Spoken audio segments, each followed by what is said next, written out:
Welcome to Shubha's World. இன்னைக்கு வீடியோல நம்ம induction of labor, அதாவது labor induce பண்றது, delivery pain வந்து induce பண்றது, medicines கொடுத்து அப்படின்னு சொல்லி பண்றாங்க இல்லையா? அந்த induction of laborல என்னென்ன disadvantages இருக்கு? எந்த ஒரு ப்ரொசீஜருக்கும் வந்து நல்லதும் இருக்கும், கெட்ட விஷயங்கள் இருக்கும். அந்த மாதிரி இதுல வந்து disadvantages என்ன அப்படிங்கிற டீடைல்ஸ் இந்த வீடியோல பார்க்க போறோம்.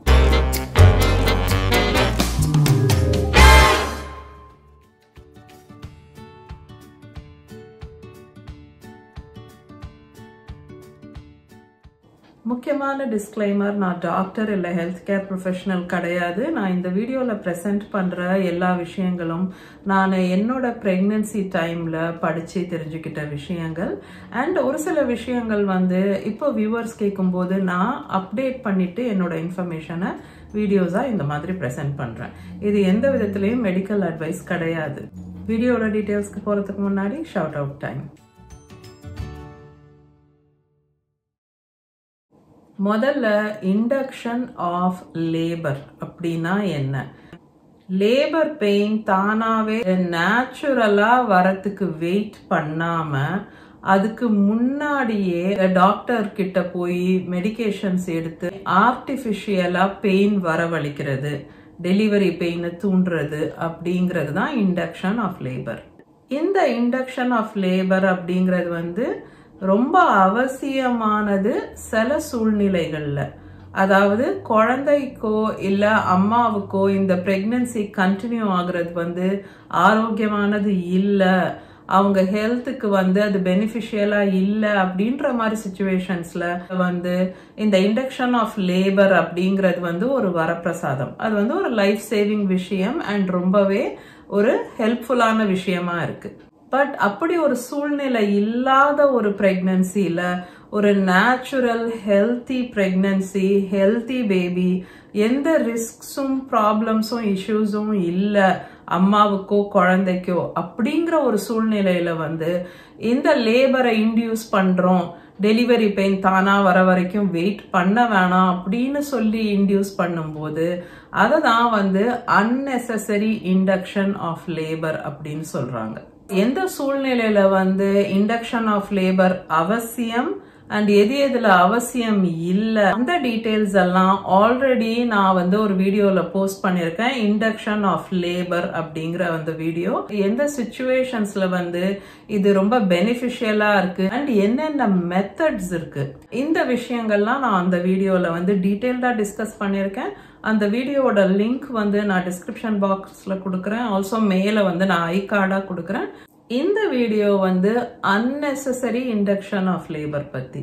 ஸோ இது வந்து அன்னெசசரி அப்படின்ற எந்த சூழ்நிலையில சொல்றோம் அப்படின்னா, உங்க பிரெக்னன்சி வந்து டோட்டலி ஹெல்த்தியா இருக்கு, குழந்தை வந்து கரெக்டா க்ரோ ஆயிட்டு இருக்காங்க, எந்த வித இஷ்யூஸும் இல்லை, எந்த வித காம்ப்ளிகேஷன்ஸும் இல்லை, அம்மாவுக்கோ குழந்தைக்கோ எந்த ப்ராப்ளம்ஸும் இல்லை, டயபெட்டிஸோ ஹை பிபியோ அந்த மாதிரி எந்த இஷ்யூஸும் அண்டர்லைன் கண்டிஷன்ஸும் இல்லை, எல்லாமே கரெக்டா இருக்கு அப்படின்ற ஒரு சூழ்நிலையில வந்து டியூ டேட் வரைக்கும் ஏன் வெயிட் பண்ண மாட்டேங்கிறாங்க, ஏன் வந்து நேச்சுரலா லேபர் ஸ்டார்ட் ஆகுறதுக்கு பொறுமையா வெயிட் பண்ண மாட்டேங்கிறாங்க, அந்த மாதிரி ஒரு சிச்சுவேஷன்ல தேவையில்லாம இன்டியூஸ் பண்றேன் அப்படின்னு டியூ டேட் வரைக்கும் வெயிட் பண்ணாம பண்ணும்போது அது வந்து அன்னெசசரி இண்டக்ஷன் ஆஃப் லேபர் அப்படின்னு ஆயிடுது.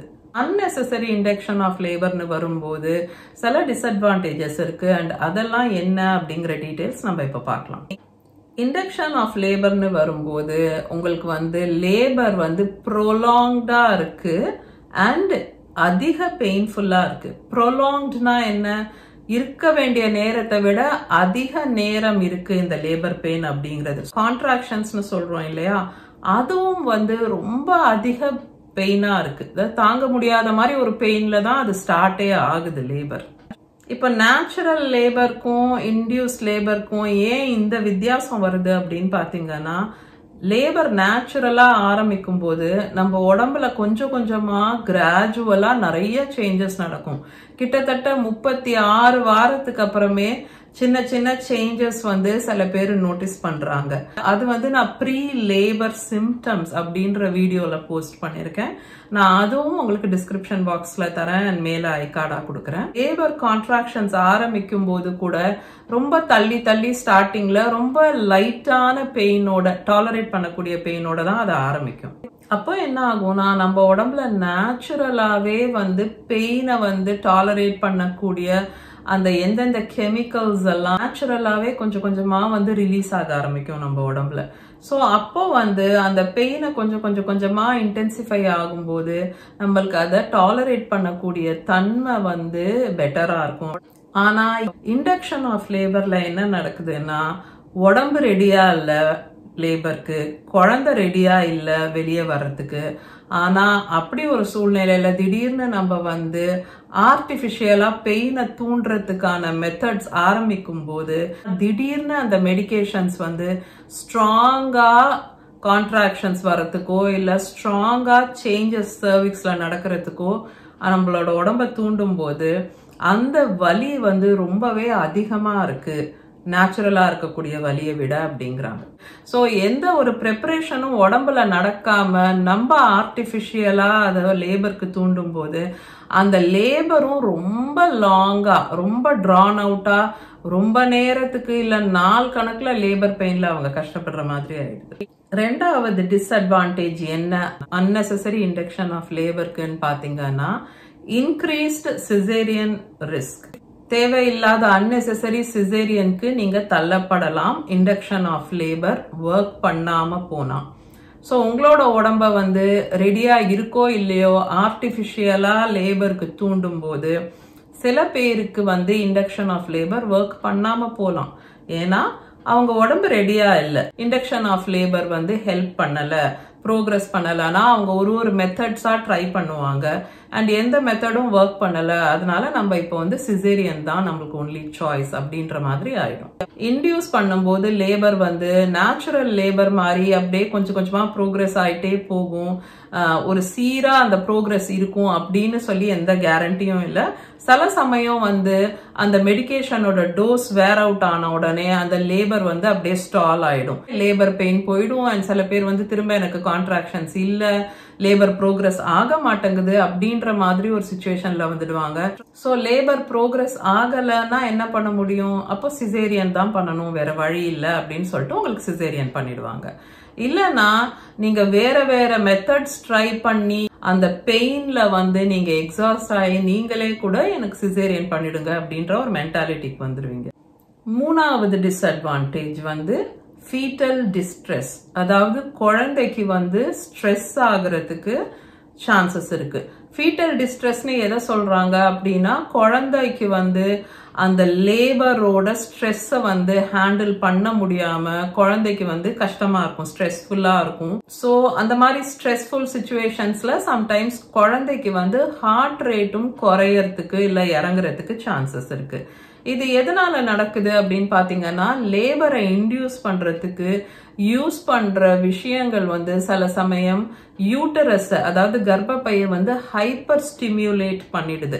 அதாவது எவ்வளவு தூண்டணுமோ அதை விட கொஞ்சம் அதிகப்படியா அந்த யூட்டரஸை வந்து கான்ட்ராக்ஷன்ஸ்க்கு தூண்டும் போது என்ன ஆயிடுதுன்னா, அந்த கான்ட்ராக்ஷன்ஸ் சடனா ரொம்ப ஸ்ட்ராங்கா ஸ்டார்ட் ஆயிடுது அண்ட் ரெடியா இல்லாத ஒரு பேபிக்கு வந்து அதை ஹேண்டில் பண்றது கஷ்டமாயிடுது. ஸோ அந்த அதிகப்படியான கான்ட்ராக்ஷன்ஸ் வந்து குழந்தைக்கு ஸ்ட்ரெஸ்ஃபுல்லான ஒரு சிச்சுவேஷன் காஸ் பண்ணிடுது. ஃப்ரீக்வெண்ட், அடிக்கடி கான்ட்ராக்ஷன்ஸ் திரும்ப திரும்ப ஸ்ட்ராங்கா வர ஆரம்பிக்கும் போது அது வந்து குழந்தைக்கு வந்து ஃபீட்டல் ஹார்ட் ரேட், அதாவது அவங்களோட ஹார்ட் ரேட் வந்து குறையறதுக்கு வாய்ப்பு இருக்கு அண்ட் அந்த மாதிரி சிச்சுவேஷன்ல எமர்ஜென்சி சிசேரியன் பண்ண வேண்டி வந்துடுது.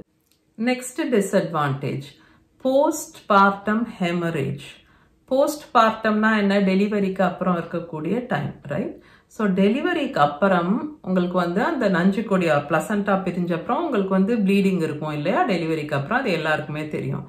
அந்த போஸ்ட் பார்ட்டம் ஹெமரேஜ் வந்து அதிகமா ஆகிறதுக்கான, அதாவது டெலிவரிக்கு அப்புறம் ஆகக்கூடிய ப்ளீடிங் வந்து அதிகப்படியா இருக்கிறதுக்கான சான்சஸ் இருக்கு லேபர் இன்டியூஸ் பண்ணும்போது.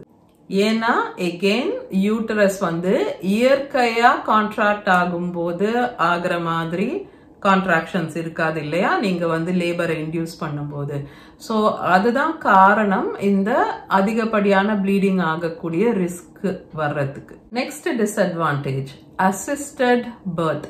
அசிஸ்டட் பர்த்னா என்னன்னா, நீங்க குழந்தைய புஷ் பண்ணிட்டு இருக்கும்போது ஒரு லெவலுக்கு மேல உங்களுக்கு புஷ் பண்ண முடியாம போகுது எஃபெக்டிவா, இல்ல நீங்க ரொம்ப எக்ஸாஸ்டட் ஆயிடுறீங்க அப்படின்னா அந்த மாதிரி சிச்சுவேஷன்ஸ்ல வந்து குழந்தைய வந்து ஃபோர்செப்ஸ் யூஸ் பண்ணி குழந்தைய டெலிவர் பண்றதோ, இல்ல வேக்யூம் சக்ஷன் கப் மாதிரி இருக்கும் அது யூஸ் பண்ணி குழந்தைய வந்து டெலிவர் பண்றதோ, அது வந்து அசிஸ்டட் பர்த் அப்படின்னு சொல்றாங்க.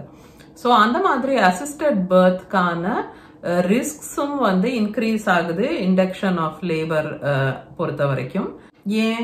ஏன்னா நான் ஆல்ரெடி சொன்ன மாதிரி ரொம்ப அதிகப்படியான பெயின் இருக்கக்கூடிய ரொம்ப லாங் லேபர், அதனால ஆப்வியஸ்லி வந்து மம் வந்து டயர்ட் ஆயிடுவாங்க, எக்ஸாஸ்டட் ஆயிடுவாங்க. ஸோ அதனால அவங்களுக்கு அந்த புஷிங் கெப்பாசிட்டியும் வந்து புவரா இருக்கிறதுக்கு வாய்ப்பு இருக்கு. ஸோ அதனாலதான் இந்த மாதிரி ஒரு டிஸ்அட்வான்டேஜ். நெக்ஸ்ட் டிஸ்அட்வான்டேஜ் என்னன்னா, மம்காகட்டும் பேபிக்காகட்டும் இன்ஃபெக்ஷன் வரதுக்கான சான்சஸ் வந்து slightly higher than natural labour அப்படின்றாங்க.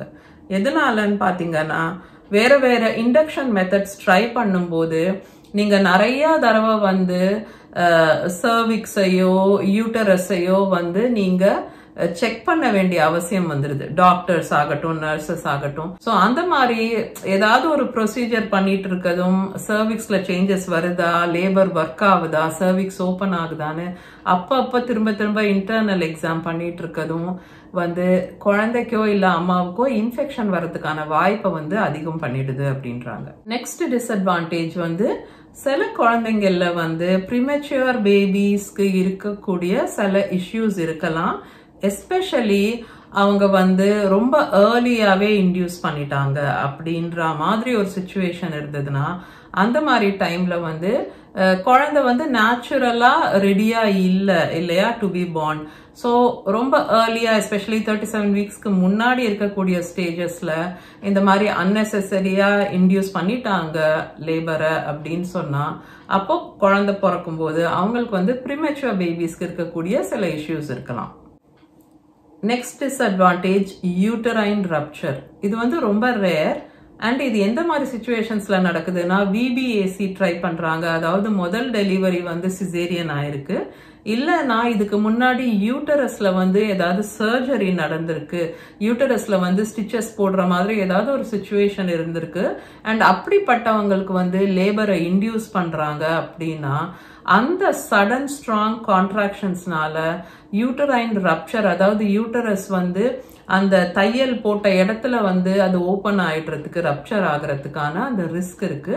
இது ரொம்ப ரேர் சிச்சுவேஷன், பட் இது இந்த டாபிக்கு கீழே வரதால அப்படிப்பட்ட சூழ்நிலையில நீங்க இருக்கீங்க, நீங்க விபிஎஸ்சி ட்ரை பண்றீங்க, இல்லைன்னா உங்களுக்கு இதுக்கு முன்னாடி யூட்டரைன் சர்ஜரி நடந்திருக்குன்னா அது கண்டிப்பா வந்து டாக்டர் டெலிவரி பண்ணக்கூடிய அந்த டாக்டருக்கு வந்து அது கண்டிப்பா நீங்க தெரிவிக்கணும்.